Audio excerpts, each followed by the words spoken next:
Hey guys, well today I got a little product install and review for you.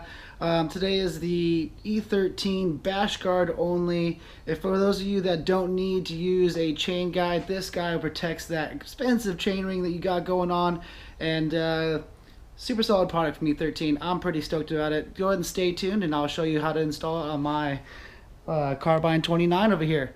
Alright guys, see you soon. Cheers.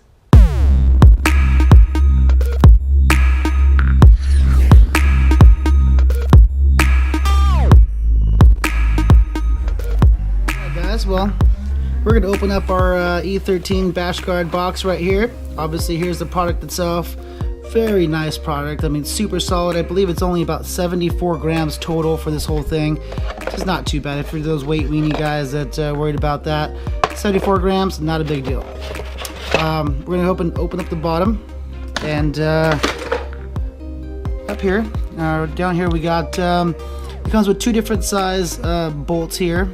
We got these smaller ones for those of you that run a little bit of a smaller space or no space at all, like to direct mount them. You have your longer guys, longer ones obviously for a little bit thicker washers and spacers that you need to put in there for those of you that maybe run two. It all depends on your chain ring and frame and all that stuff. As well as this guy right here. This is another BashGuard. It is a 32 or 28 to 32 I believe size BashGuard for those of you who run the smaller chain rings. I run the 34, so the one that came on it, which is the bigger guy here, you can see the difference. That's gonna be perfect size for me. That's all I need for that. All right, and then a couple of things that you might need to make this product install nicely. First thing is, for these ISCG bolts right here, is a torque wrench. It's a T25 Torx, not an Allen, so be sure to use that. Obviously just a little bit of a lube you get from Park Tools, a 8mm Allen wrench to pull off those cranks, and obviously the shop towel, rag, whatever you need just to kind of excess grease or whatever it's on there, wipe off some dust. But that's pretty much what you're going to find inside the box, and simple things you're going to need. Alright guys, so now what we're going to do is we're going to go ahead and remove this chain. So we're going to hit this tensioner down here, pull this bad boy off like so, then we're going to go ahead and move over to this side of the bike, and we are going to go ahead and pull out our 8mm Allen, remove these cranks,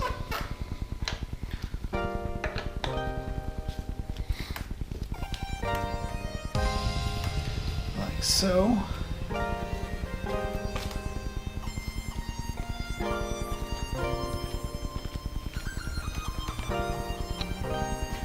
Alright, now that the cranks are removed, a very important part of this is this dust seal right here. So if you push through that axle, you'll find this dust seal here. Make sure that you take a good look at it. Make sure there's no debris, dust, rock, or anything like that that could harm, in the future. Take a good look at your bearing on this side. Make sure everything's good to go. Make sure everything's lubed. If everything looks okay, you can go ahead and either replace it back right there and move on over to the next side. Alright guys, now that we've come over back on this side, we're going to do the same thing to this side over here. Make sure you hold in that dust seal from the other side. Make sure it does not fall in a huge, or like that. Make sure they do fall out pretty easy, so make sure that's nice and good. Another very, very important part is this wavy ring you see here. Make sure that that piece is on there. Make sure it's free of debris. Make sure it sits on the inside of that chain ring, just like so. That's very, very important. This piece is definitely crucial. You have to have this on your crankset, so do not lose it. Do not drop it. Try to keep it as cleared. Everything in your crankset, or your bottom bracket. Try to keep it free of debris. We're gonna go ahead and set aside that part of the crank. We are gonna remove this guy right here, this dust seal. Same thing on the other side. What you're gonna do is you're gonna basically make sure there's no dust, debris, make sure it's nice and lubed. Mine in this case is very, very lubed, very, very clean, because I've been working with a clean brand new bike here. But what you want to do is make sure you keep this clean. I mean, you need to have that clean. That will keep that bottom bracket going for years to come. Set this aside. Make sure it's a nice clean spot you can put it in. Alright guys, well now that you got everything kind of cleared off, make sure everything's nice and clean, make sure this is free of debris, rocks, or anything like that. Now it's time to basically kind of mock this up and just kind of see how everything's going to go. It's always good to kind of pre-check everything, make sure there's nothing going to be in the way, kind of see where the edge of that bottom bracket's going to be and how far you want it to be out. You want it to be flush with the edge of that bottom bracket, that way it's going to be free and clear of that chain guide. And a little tip that I can, help you out with, and that helps with anything that you're kind of trying to mount vertically, and you got a washer or say you prevent something like that from happening. It's always good to, have something to hold it. Okay, what am I going to use to hold it? What I do in my case is throw a little bit of grease up in there. Boom, guess what? That bolt is now stuck. It won't come out just how it was. And the same thing goes with that spacer or washer or whatever it is. Just throw a little dab of grease. You could have just done one, but I wanted to kind of show you what I did. Throw a little dab of grease in there, right where it's going to be mounted. And guess what? Now that bolt and everything is not going to be going anywhere. All right, now you got that dab of grease there. You can go ahead and do the same thing for the other side right here. Throw that dab of grease on there. Boom. Grease never hurt anybody, right? Now that you got those lined up, go ahead and find out where those mounting holes are. You got that cleaned up and buttoned up.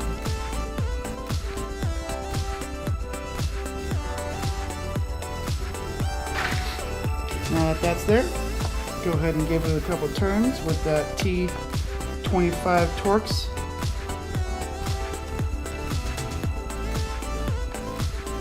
And like I said, that grease is just there to, kind of hold it in place without harming anything. And if that grease is going to get anywhere, and it kind of will, but guess what? Not a big issue. Go ahead and wipe it out. Make sure it's clean. A little something that I use to do. Some people like it, some people don't. People have their other ways. But what I do is I like to keep this thing, a little loose. I don't want it tightened. I want it to be able to move freely just like this. And then what we're going to do now, we are going to go back now, make sure this is nice and clean. This dust seal right here, make sure there's nothing on it, whatever it may be. Go ahead and put a little dab of grease. Don't need a whole lot, just something to keep that dust out and everything lubed. Put that bad boy back in there. Like so. Grab your cranks. Make sure that there's no dust, rocks, debris, anything that might be in your bottom bracket. Mine, like I said, mine is clean and clear. But go ahead and make sure you hold that on the back side right here. There's that other dust seal from the other side. Put that bad boy in. And now what we're gonna do, we're gonna move back to the other side with our 8mm Allen. Get this bad boy tightened up.